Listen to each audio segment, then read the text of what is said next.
Good morning, real estate investors, and welcome to the only podcast that is committed to setting as many people free through real estate investing as we can. I'm your host, Scott Jelinek, the author of Work Just Gets in the Way of Making Money, and my brand new book called The Art of the Slow Flip. For anybody out there who's interested and has not read The Art of the Slow Flip yet, I am giving away a free copy to anybody who would like it. Just pay the shipping and handling. I believe it's $7.95. You can just go to slowflip.com. That's slowflip.com. And so today we are doing something different. I've had guests on here that have been investing for a year, 10 years, 50 years, and we always love to hear their stories and how they went from A to B. But today I'm having somebody on who has only been with us as a slow flipper since February, started in February. And so I thought it would be really good to hear his story because he's still relatively brand new. He's already acquiring properties, already going through the process. So I thought it'd be great to hear how he went from here to there in this short period of time. Again, we're talking since February. We're recording this right now in June of 2023. So welcome, James. How are you today? I'm doing well, Scott. How are you?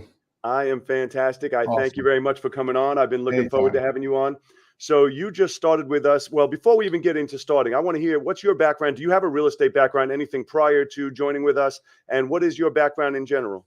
My real estate background is very limited. I've done a couple flip houses in New Jersey. I think I had mentioned once to you that the last flip house we did, it got to be so competitive here that we just pretty much got out by the skin of our teeth on the last one. And I just decided that I didn't want to do the flips anymore. And when I found you, it just struck a chord with me. And it sounded exactly what I wanted to do. It wasn't only for myself, but something that I might be able to leave for my kids in the future. My background is in construction, so mostly masonry, concrete, but most of it's residential. I've done a lot of my own stuff, house building, but never per se in the real estate business before. So you joined us in February of this year. And when did you buy your, so you were talking about what I want is for my kids. So I jumped ahead what I was about to say. And so you started in February and you were doing flips, but flips isn't, and then nothing against flipping. And I've done tons and I have a lot of our guys who do, but it's an active business. You have to do it today and get paid. And slow flips is the opposite, where, like you said, you're thinking about your kids. It's something we do once and we set it up, and then it's a recurring revenue for, at least 30 years, but oftentimes longer than that. So you started in February. When did you get your first one, your first slow flip? I think I spent probably a few weeks listening to every single tape that you had in the classroom. I was pretty nervous. I was actually extremely nervous buying my first house. I wasn't even so sure I was going to be able to do it. And I think I was only probably about 3 to 4 weeks in when I pulled the trigger. And when I pulled the trigger on the first one, I was a nervous wreck. But then a week later, a house that I had originally bid on came back on the market. So I didn't want to pass it up. And so I ended up in the very beginning buying 2 in the first week that I purchased. 2 in the first week. All right. And then the good news was that they closed and I got the homes, and just the weekend before my closing, I decided to advertise them.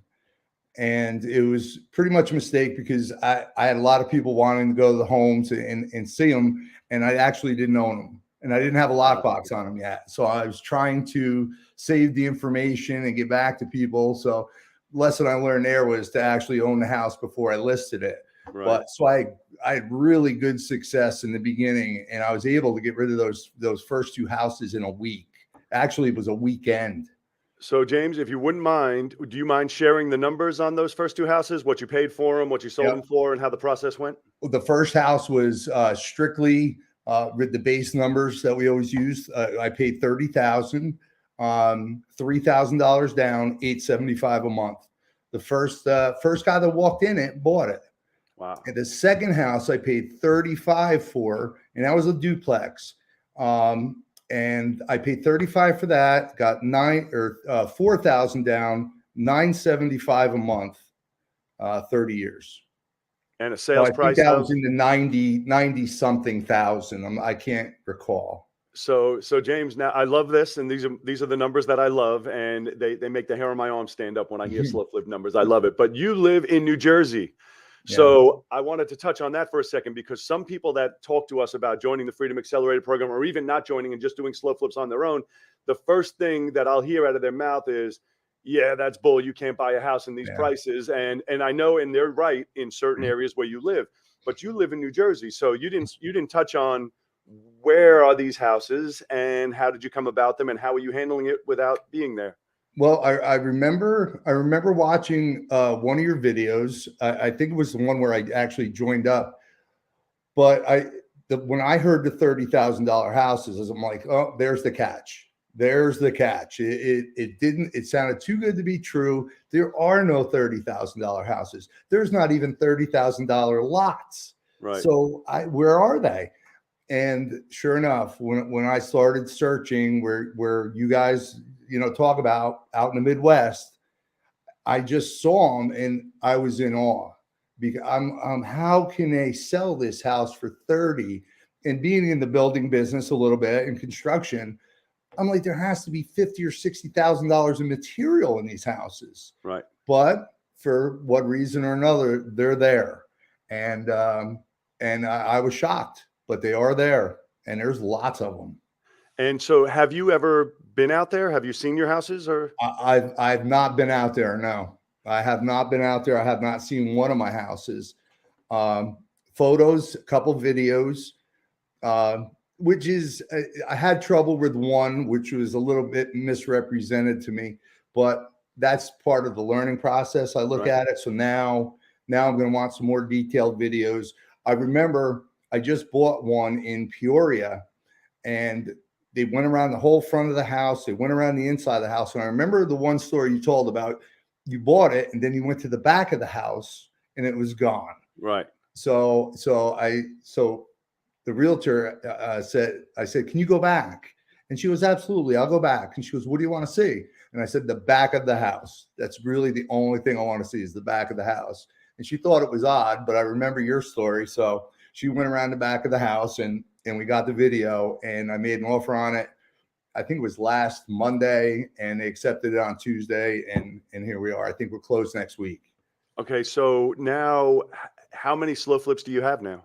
6. You have 6 already, and you started in February. So now what is your plan? I think I started in March, actually.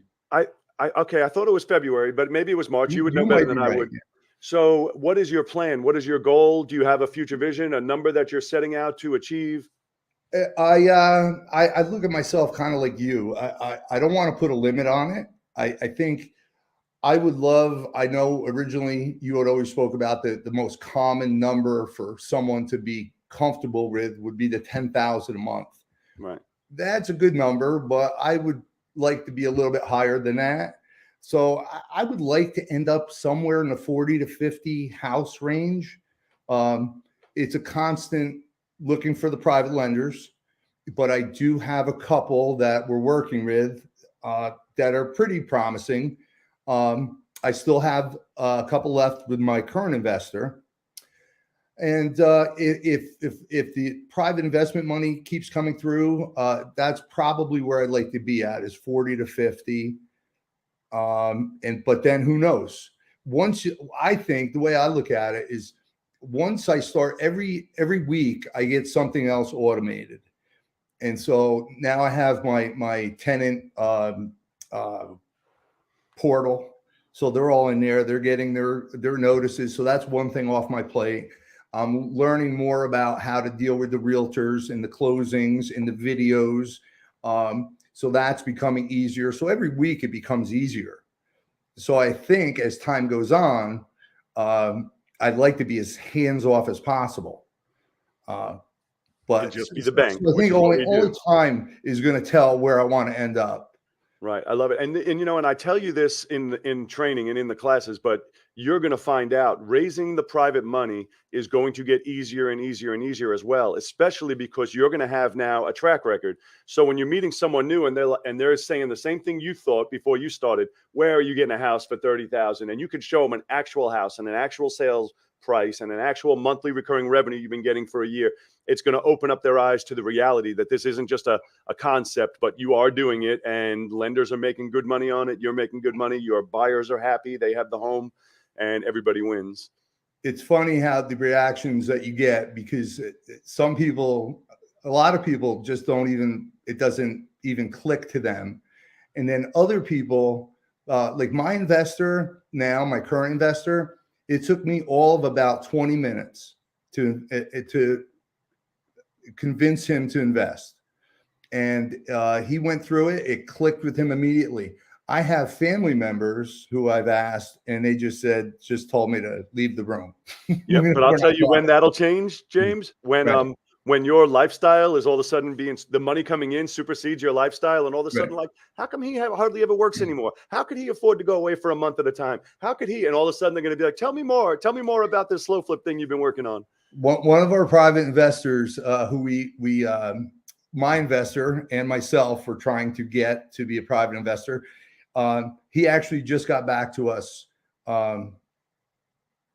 last week and said, I'd like to talk more. After his initial response was, that's crazy. Nobody makes 12%. Yeah. Right now, I'm actually doing a job for a financial advisor, and he's an independent financial advisor. So I talked to him a little bit about it, and he said he can't really legally advise his clients to do this. Right. He says, but what I can do is I could say, listen, this might be something you'd want to look at. And so I have him as a lead, and perhaps one day I and him might be able to talk Absolutely. a little bit more about it. Yeah. I've gotten referrals from financial advisors because, again, we guarantee 12%, right? So most financial advisors, not all of them, but most of them shoot for 10%, and the market fluctuates. And so if they're really good, and by good I mean that they're actually looking out for their clients' best interest, not just their own, it makes sense for them to refer them out to something secure where they're making 12%. Not all of it, obviously, keep some everywhere else, but it just makes sense. I have a CPA who knows their clients, obviously their finances intimately, and they refer me a lot of lenders because they know exactly what my lenders are getting because they do their taxes. Right. And, and it just makes sense. Once they see it works and it's secured, why wouldn't they? Yeah. So I asked him, I said, he said, we'll talk about it later. We'll talk about it. I said, no, we can talk about it now. I said, why don't you want to talk about it now? He goes, because 12% is just too good to be true. Yep. So I don't believe it right now. So I said, all right, I made a deal with him. I told him I would finish the job for him. It was something that no one else wanted to do. So I committed to doing it for him. And when he was, I only agreed to it if he agreed to do a Zoom call with you and I at the end of the job. So, and he said he would do that. So when people find out what it's all about, it really is. It's just, you need to do it everywhere you go. Yep. Everywhere you go. It's hard, different ways to approach different people about the money. But everything that you had said originally when I first joined actually comes true. It's some people just say you're crazy, and some of them actually get back to you. And you're like, oh, okay. So there's only two kinds of people that have ever said no to me, and only one that actually said no, and the other was a yes, but it couldn't work. And I'll tell you why. So I've had that one guy, and I'm sure I told you, that was a referral from one of my other lenders, and he said exactly what you just said. The reason he ended up saying no is it's too good to be true. Nobody can pay 12%. But my guy, who was good friends with him for years, he said every year he would tell him when it was tax time, he would be like, I made $86,000 this year in interest. I made $78,000 this year in interest. And he would tell him, and the guy was always like, nope, it can't be. Nobody can pay 12%. So that was reason number one that somebody would say no. The second reason I've had people not do it wasn't because it's too good to be true, but because we borrow such a small amount. Some people that have a significant amount of money, and I don't mean 300,000 or 600,000, I mean they have 10 million or 20 million. They don't want to do loans for 30 grand and 30 grand and 30 grand because it's not going to move the needle. So I've had some high net worth people tell me, I'll do it if you can guarantee me 2 million or 3 million out. And I'm like, I can't, because we're only borrowing 30 at a time. I said, I'm not going to be paying interest on 3 million. It wouldn't work. And so we won't end up doing deals with them because they want to do it, but they don't want to do a small loan they want to do a large loan. And I'm trying to stick to our process as we've been doing since 2011. And that's what's been working out fantastically. And you'll see the same thing as you start growing your lenders. Yeah, I actually did have someone who wanted to lend me money, but they weren't interested in the 30,000. They're like, it's a minimum 250,000. You have to sign this, and we'll go through the application process. And that would be, number one, too complicated for me. But number two, that's what I found a lot is no one wants to do the 30,000. Not no one. Not no one. Not no Obviously, one, right. we have tons of lenders. Yeah. Yeah. No, there's people, and I personally love the 30,000 model. Yeah. It's cut, it's dry, and you get a clearer picture on every property. Okay, I paid 30 for this. I got 30. I bought it for 28. I got 30. I bought it for 35. So I took 5 of my own money. Everything seems more organized to me, staying with that number. Maybe in the future, I know you talk about moving up to some properties up to 50. Yep. I'm not there yet, but it's a learning process. Some of these neighborhoods I'm working in have a lot higher rents than others. It's still feeling it out where I should be price point wise on a lot of them, but I haven't really. I had trouble moving one house, but it goes if you're patient and you are willing to. I look at it as if the 3875, 89,000 sale price is great, and that's enough to cover your lender. I'm even okay with going lower. I don't need to make the 200 or the 300 extra, right? Because if you break even, with 667 that you pay, right, and then you pay another 1,500, and that comes out at 725 or whatever number it comes out to, is still one hell of an investment. Yep. It is just, you're not really going to do anything for 5 years and then except just exchange money. Yep. I bought 2 packages of properties, one being 20 houses at one time and then one at 10 houses. And those 2 loans combined equal about $20,000 a month. I just make a tiny bit on it, break even for the most part. For now, it'll go up over time, but for now, I just about break even. But the way I look at it is in 60 short months, my income goes up by $20,000 a month. I'm like, why wouldn't I do that? Exactly. Why wouldn't? That's another $250,000 a year in just a couple of years. I'm like, why wouldn't I do that? I found that in the group, we have some real estate investors. And I know one of the newer guys joined, and he's a real estate investor, and he's got some apartments. And he had called me a few times regarding his home for sale, and he had it listed quite high. He paid $27,000, and he was asking 102, whatever it was, and $989 a month or whatever it was. And he asked me for my advice, and my advice said, if I offered you $700 a month for the next 30 years for that 28,000, would you do it? And he said, absolutely. I said, well, then you should be able to do it with the house. Yeah. Right. And so so top dollar to me, in my short experience, I've learned that I don't always need to get top dollar. My main goal now is to move the house. Yep. Absolutely. Move the house, move on to the next house. Have them producing. Exactly. Yep. Yep. I love it. So I'm going to tell you a very interesting story because this just happened yesterday, and you'll come. I mean, I should say, I was about to say you'll come across it, but I think it's the first time I've ever come across it. I have a slow flip buyer who I sold a house to. I may have told you the story actually about, I had a fire in a house. This goes back 8 years or so ago. I bought this house for $25,000. It had a fire. Somebody left food cooking. The whole house got smoke filled. Not a lot of damage, but the kitchen was burned up a little. Well, I didn't want to renovate it. I got $25,000 from the insurance company. So I had the house completely for free. Right. So I decided I'm just going to sell it as a slow flip with the fire damage. So I sold it really cheap. I think I sold it for $35,000, and he gave me $3,000 down, and he's been paying, I think, $525 a month. But again, I have $0 invested in it. So I was like, it's pure profit. So it's been going on for about 8 years now. Never heard from the guy again. He renovated it. I drive by it every now and then. I see it. It's renovated. Tenants in there. Well, he calls me the other day, and he lives in California now. And he's like, well, I'm thinking about selling it. And, how much this and how much. And he told me what he wanted to sell for. I was like, whoa, let's talk, because I might buy it for that. And so we kind of came to an agreement yesterday And I say kind of because I'm still trying to get another. We're within $5,000 of coming to agreement. But I even had to call my accountant. I said, "How is this going to work?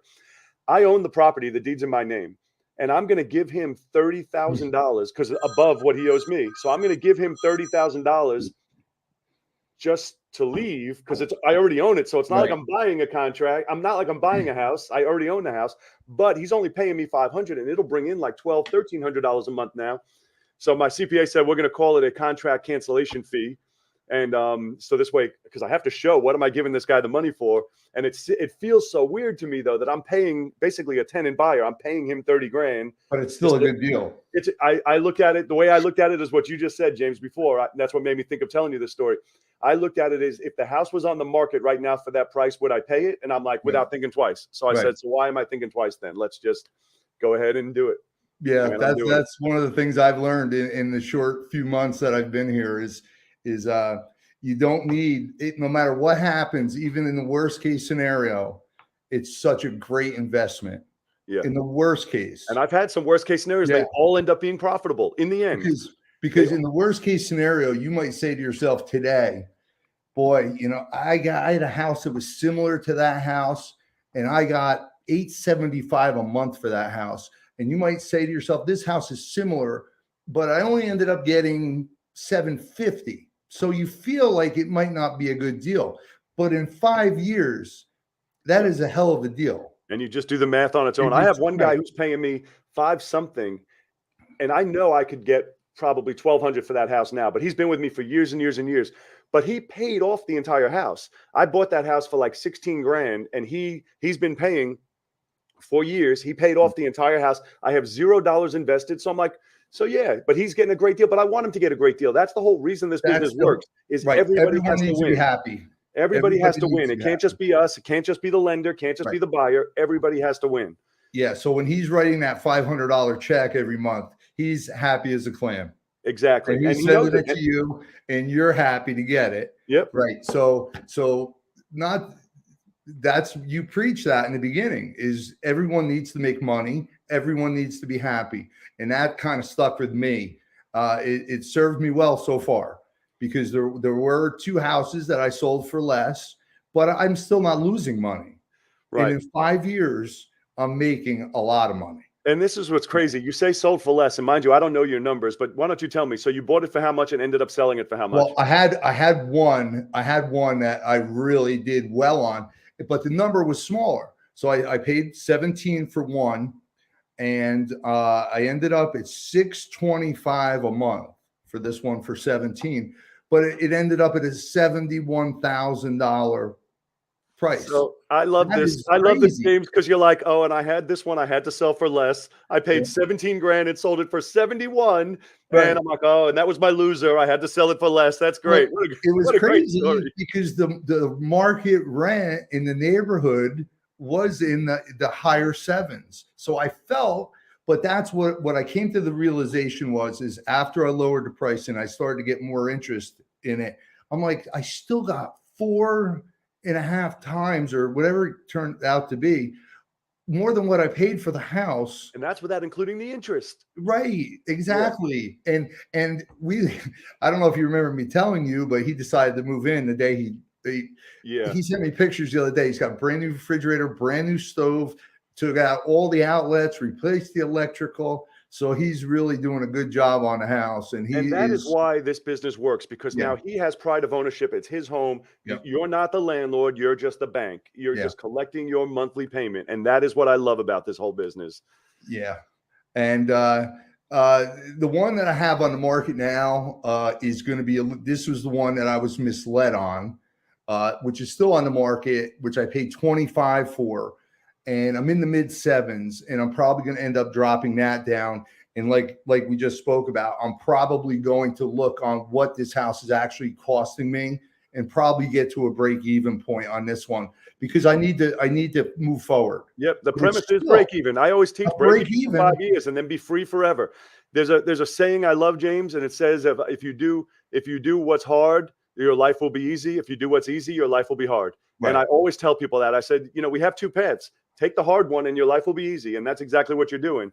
You're like, nope, we're gonna make no money now, because everybody else is like, I want to make money today. I'm like, nope, we're gonna struggle. We're gonna make no money now, and then you're gonna be free for the rest of your life with your $10, $20, $30,000 a month, and you're gonna be like, it was worth it. 5 years. Well, what I was talking about before, the realtors that are in the group, I think it's almost ingrained in them to always ask for top dollar. Right. That's just the way they've always worked. They want top dollar. They're going to wait 2 months until someone pays what it's worth.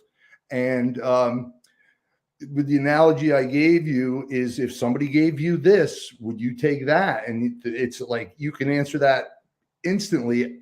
Absolutely take it. I would absolutely take it. So that's the way I look at the houses, because in 5 years, that you're not even going to remember exactly what that house you sold it for. You're just processing payments. That's all. Processing payments, right? And you're like 500, or you got $500 or $600 or $700 from this house.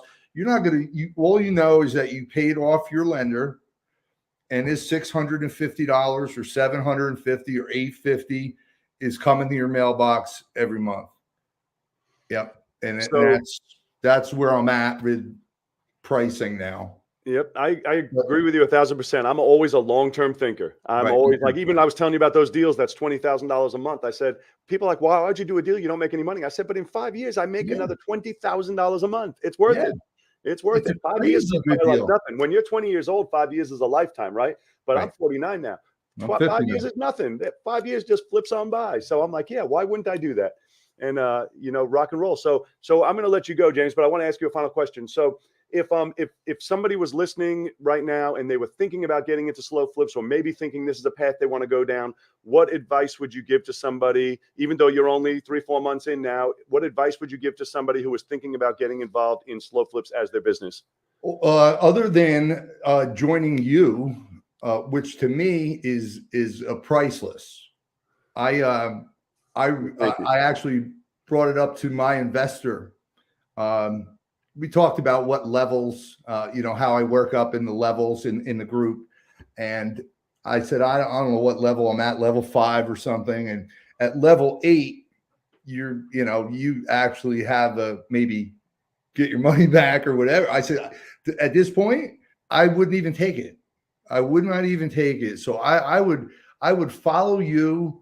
I would join the community. The classroom and the community helped me tremendously. I talked with probably a half a dozen to maybe more people.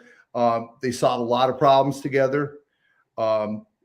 Anything from a new lockbox that someone has found, to new wording in a contract, to just everything you could possibly. It's worth. Sometimes there's things in the community that you haven't even thought of yet. Right. Absolutely. I hear stuff all the time and I'm like, I got to remember that. Let's do a module on that. Exactly. There's so much information that I find myself going back in there and doing the search and saying, okay, what did Scott say about bandit signs? So I'll go in there, I'll search bandit signs, and there'll be a whole conversation about it, which is educational. And the second piece of advice I would give is the same one you gave, is just do it.